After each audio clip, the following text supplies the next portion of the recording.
એમએસપીના ભાવથી જે જુવારની ખરીદી કરવામાં આવતી હતી, ડભોઈ તાલુકાની અંદર સૌથી વધારે જુવારનું વાવેતર થયેલું છે અને એના આધારે સરકારે જે એમએસપીના ભાવથી રજીસ્ટ્રેશન કરેલા હતા અને સદર 1 તારીખે એક સર્ક્યુલર બહાર પાડી અને જુવારની ખરીદીની અંદર જે જથ્થો આવતો હતો જથ્થો ઘટાડી અને અડધો કરી દેવામાં આવેલ છે। એ બાબતે ખેડૂતો રોષે ભરાયેલા છે અને એના કારણે આજે કલેક્ટર કચેરી આવેદનપત્ર આપવા આવેલ છે। અમારી માંગણીનું નિવારણ નહીં થાય તો આગળ ગાંધીનગર સુધી અમારા ખેડૂતો તૈયાર છે જવા માટે અને ઉગ્ર આંદોલન માટે પણ તમામ ખેડૂતો તૈયાર છે। જો સરકાર અમારી વાતને ધ્યાન નહીં લે તો અમે આંદોલન કરી અને સરકારનું ધ્યાન અમારી તરફ ખેંચવાની ક્ષમતા રાખીએ છીએ। જગતના તાત કહે છે તો અમે બતાવવાની તૈયારી રાખીએ છીએ કે કેવી રીતે જગતના તાત થઈએ છીએ।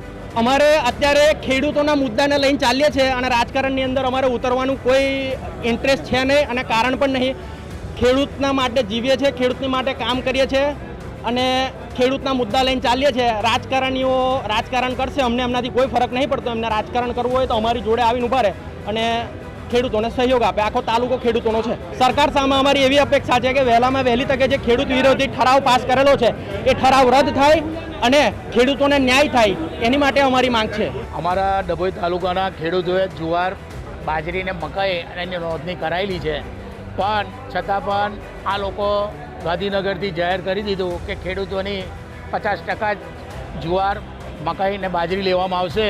ભૂપેન્દ્રભાઈ પટેલને પણ રજૂઆત વારંવાર એમને કરી છે, છતાં અમારા ધારાસભ્યનું પણ આ લોકો સાંભળતા નથી। જેથી કરીને અમારે આ બધા ખેડૂતોએ ગાંધીનગર ભૂપેન્દ્રભાઈ પાસે જવાનું અમે નક્કી કર્યું છે।